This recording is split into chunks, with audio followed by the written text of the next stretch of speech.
He lay face down on the desert sand, clutching a 6-gun in his hand. Shot from behind, I thought he was dead, for under his heart was an ounce of lead. But a spark still burned, so I used my knife, and late that night I saved the life of Ringo. Ringo, Ringo. I nursed him till the danger passed. The days went by, he meant it fast. And then from dawn till setting sun, he practiced with that deadly gun. And hour on hour I watched in awe. No human being could match the draw of Ringo. Ringo, Ringo. One day we rode the mountain crest, and I went east and he went west. I took to law and wore a star, while he spread terror near and far. With lead and blood he gained such fame, all through the west they feared the name of Ringo.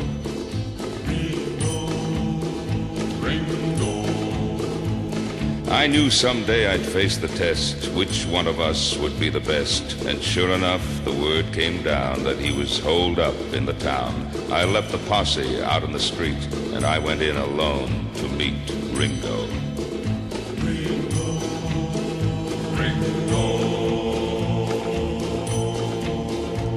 They said my speed was next to none, but my lightning draw had just begun when I heard a blast that stung my wrist. The gun went flying from my fist, and I was looking down the bore of the deadly 44 of Ringo.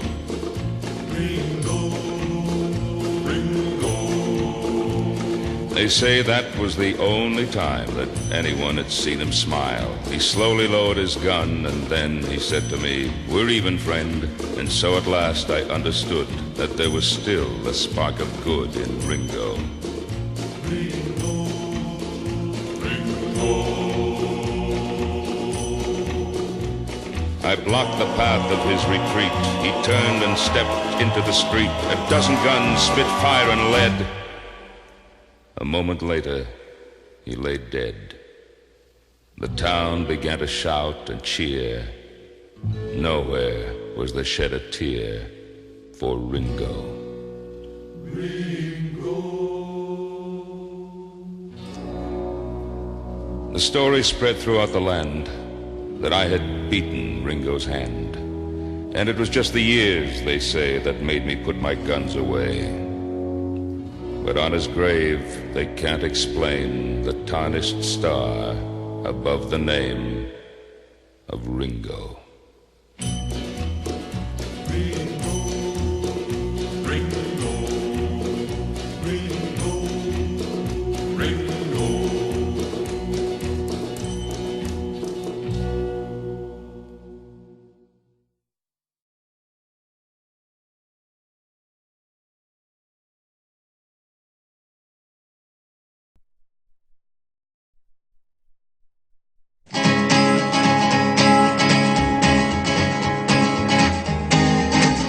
To the town of Alfreel rode a stranger one fine day.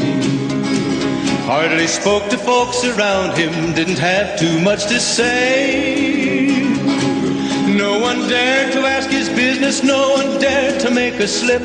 The stranger there among them had a big iron on his hip, big iron on his hip. It was early in the morning when he rode into the town.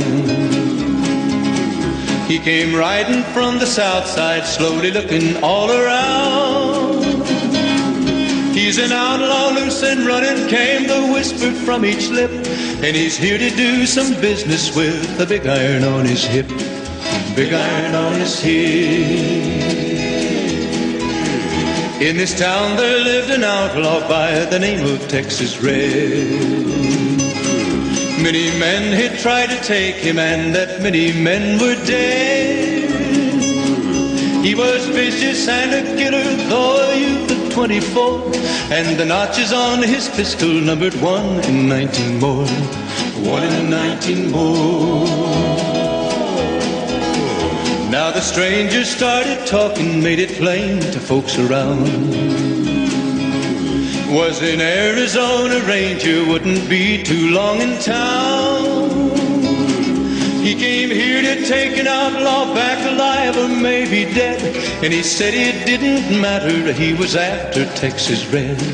After Texas Red. Wasn't long before the story was relayed to Texas Red.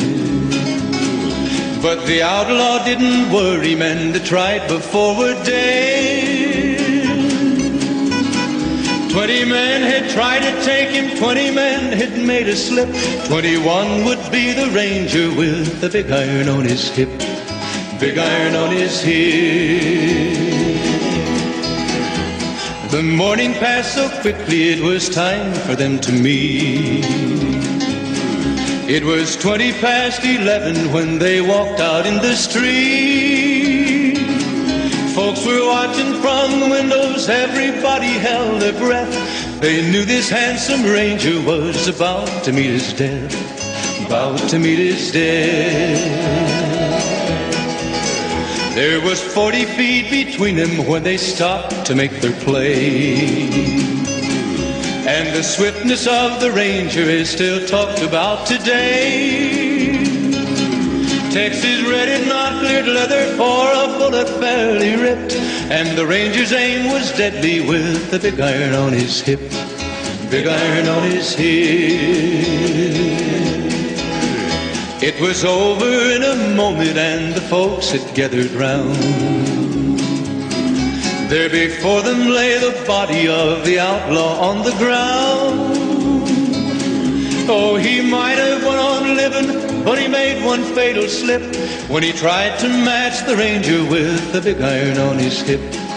Big iron on his hip. Big iron, big iron. When he tried to match the ranger with the big iron on his hip. Big iron on his hip.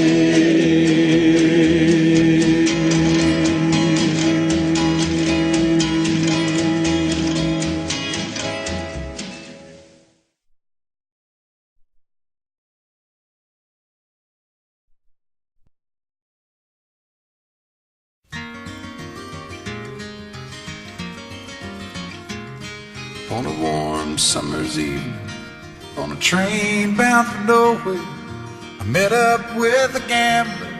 We were both too tired to sleep, so we took turns of staring out the window at the darkness till boredom overtook us, and he began to speak. He said, "Son, I've made a life out of reading people's faces and knowing what the cards were by the way they held their eyes. So if you don't mind my saying, I can see you're out of aces. For a taste of your whiskey, I'll give you some advice." So I handed him my bottle, and he drank down my last swallow. Then he bombed a cigarette and asked me for a light, and the night got deathly quiet, and his face lost all expression. Said, "If you're gonna play the game, boy, you gotta learn to play it right. You got to know when to hold 'em, know when to fold 'em, know when to walk away, and know when to run. You never count your money when you're sitting at the table. There'll be time enough for counting when the dealing's done."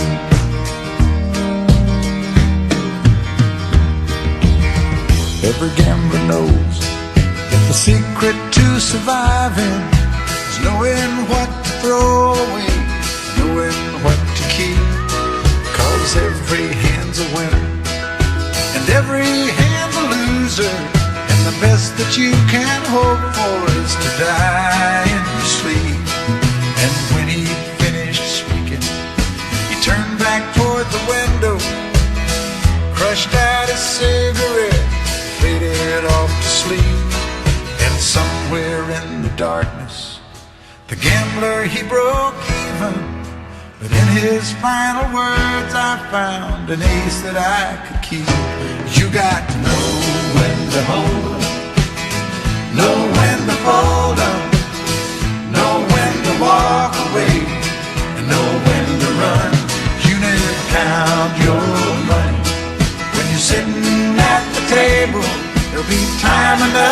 counting when the dealing's done.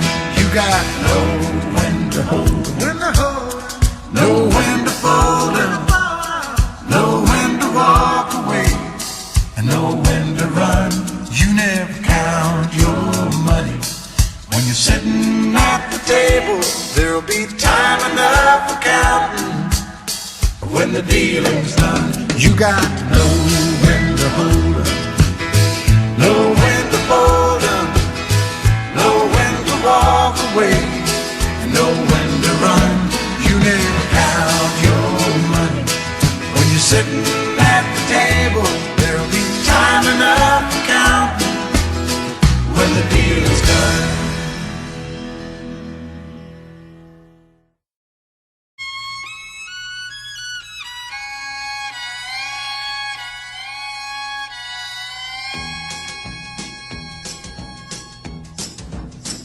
When Liberty Valance rode to town, the women folk would hide, they'd hide.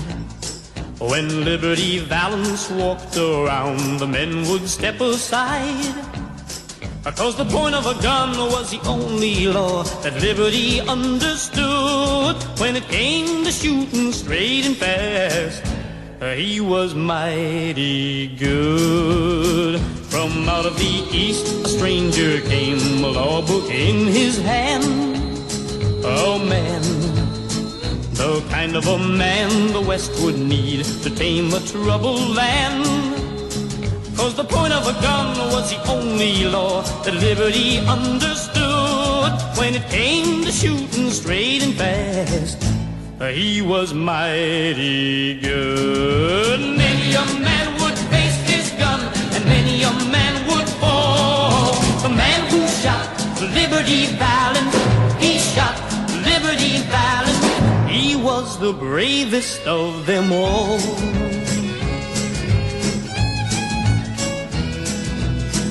The love of a girl can make a man stay on when he should go. Stay on, just trying to build a peaceful life where love is free to grow. But the point of a gun was the only law that Liberty understood. When the final showdown came at last, a law book was no good. Alone in the parade, she prayed that he'd return that fateful night. Ah, that night, when nothing she said could keep her man from going out to fight. From the moment a girl gets to be full grown, the very first thing she learns, when two men go out to face each other, only one returns. Everyone heard two shots ring out, one shot made Liberty fall. The man who shot Liberty Valance, he shot Liberty Valance. He was the bravest of them all. The man who shot Liberty Valance, he shot Liberty Valance. He was the bravest of them all.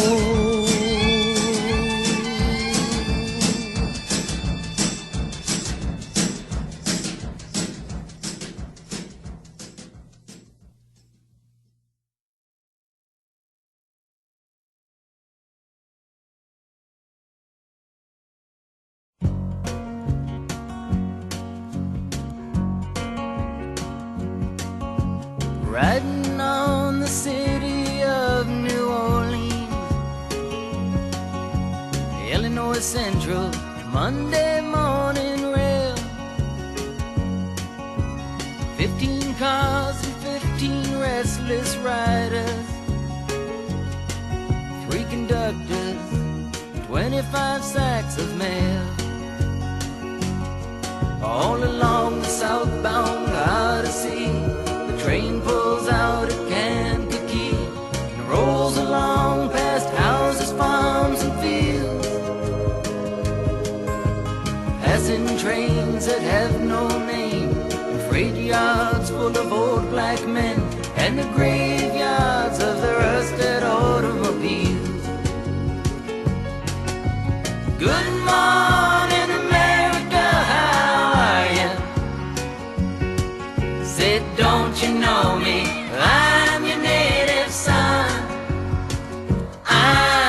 train they call the city of New Orleans. I'll be gone 500 miles when the day is done.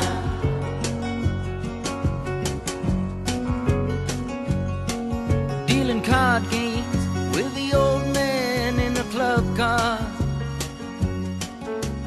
Penny a point, ain't no one keeping score. Pass the paper bag that holds the bottle. Feel the wheels rumbling neath the floor. And the sons of Pullman porters and the sons of engineers write their fathers' magic carpets made of steel.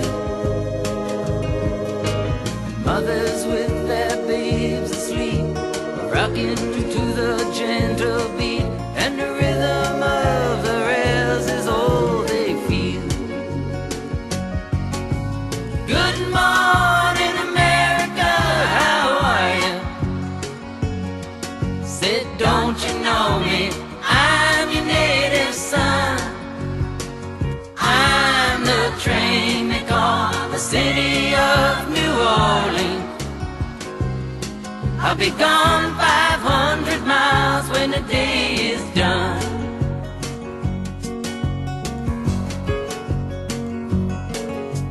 Nighttime on the city of New Orleans,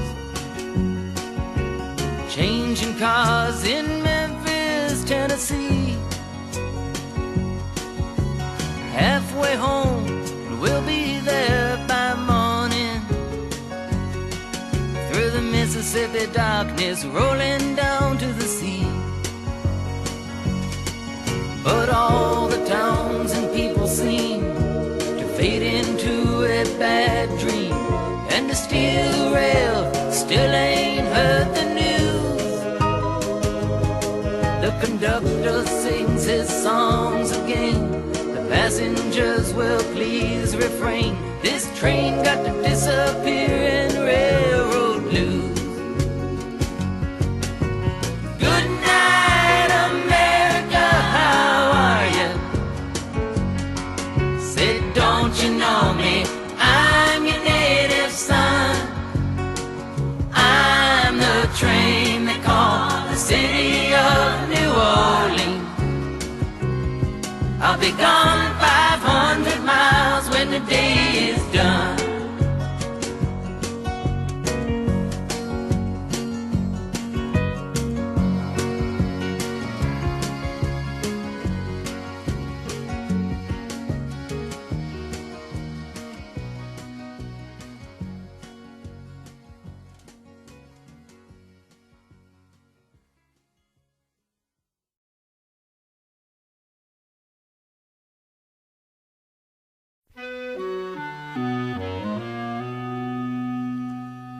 Some people say a man is made out of mud. A poor man's made out of muscle and blood. Muscle and blood and skin and bones. A mind that's weak and a back that's strong. You load 16 tons, what do you get? Another day older and deeper in debt. St. Peter, don't you call me, 'cause I can't go. I owe my soul to the company store. I was born one morning when the sun didn't shine. I picked up my shovel and I walked to the mine. I loaded 16 tons of number 9 coal, and the straw boss said, well, to bless my soul, you load 16 tons, what do you get? Another day older and deeper in debt. St. Peter, don't you call me, 'cause I can't go. I owe my soul to the company store.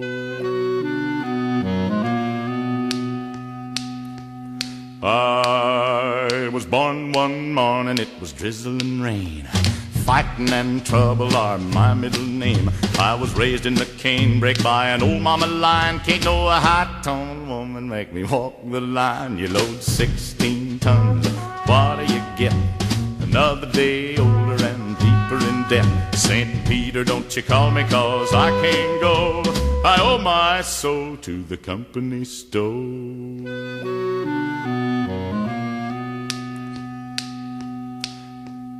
If you see me coming, better step aside. A lot of men didn't, a lot of men died.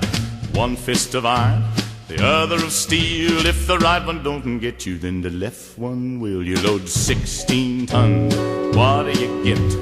Another day older and deeper in debt. St. Peter, don't you call me 'cause I can't go. I owe my soul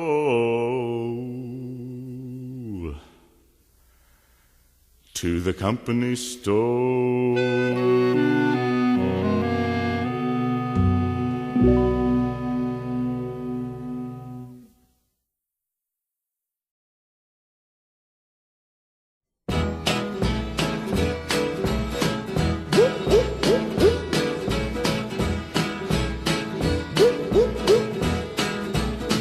Chug-a-lug, chug-a-lug, make you wanna holler, hally-ho. Burns your tummy, don't you know? Chug-a-lug, chug-a-lug. Grape wine in a mason jar, homemade and brought to school by a friend of mine after class. Me and him and this other fool decide that we'll drink up what's left. Chug-a-lug, so we helped ourselves. First time for everything, my ears still ring. Chug-a-lug, chug-a-lug, make you wanna holler, hally-ho. Burns your tummy, don't you know? Chug-a-lug, chug-a-lug, 4-H and a FFA. On a field trip to the farm, me and a friend sneak off behind this big old barn where we uncovered a covered up moonshine still. And we thought we'd drink our fill, and I swallowed it with a smile. I run 10 miles, chug-a-lug, chug-a-lug, make you wanna holler, hally-ho. Burns your tummy, don't you know? Chug-a-lug, chug-a-lug, jukebox and sawdust floor. Something like I ain't never seen. Heck, I'm just going on 15.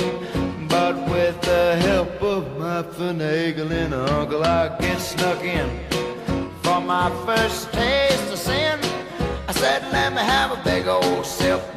Right on a double backflip. Chug-a-lug, chug-a-lug, make you wanna holler, hally-ho. Burns your tummy, don't you know? Chug-a-lug, chug-a-lug, chug-a-lug.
Every morning at the mine you could see him arrive. He stood 6'6" and weighed 245, kind of broad at the shoulder and narrow at the hip.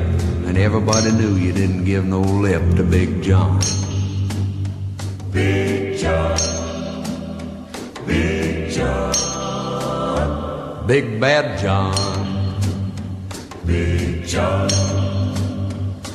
Nobody seemed to know where John called home. He just drifted into town and stayed all alone. He didn't say much, he kind of quiet and shy. And if you spoke at all, you just said hi to Big John. Somebody said he came from New Orleans, where he got in a fight over a Cajun queen, and a crashing blow from a huge right hand sent a Louisiana fella to the promised land. Big John. Big John, Big John, Big Bad John, Big John. Then came the day at the bottom of the mine when a timber cracked and men started crying. Miners were praying and hearts beat fast, and everybody thought that they'd breathed their last except John. Through the dust and the smoke of this man-made hell walked a giant of a man that the miners knew well, grabbed a sagging timber and gave out with a groan, and like a giant oak tree just stood there alone. Big John. Big John, Big John, Big Bad John, Big John. And with all of his strength he gave a mighty shove. Then a miner yelled out, "There's a light up above," and 20 men scrambled from a would-be grave. And now there's only one left down there to save Big John. With Jackson timbers they started back down. Then came that rumble way down in the ground, and as smoke and gas belched out of that mine, everybody knew it was the end of the line for Big John. Big John, Big John, Big Bad John, Big John. Now they never reopened that worthless pit. They just placed a marble stand in front of it. These few words are written on that stand: "At the bottom of this mine lies one hell of a man, Big John." Big John, Big John, Big Bad John, Big John, Big John, Big Bad John. Now they never reopened that worthless pit. They just placed a marble stand in front of it. These few words are written on that stand: "At the bottom of this mine lies one hell of a man, Big John."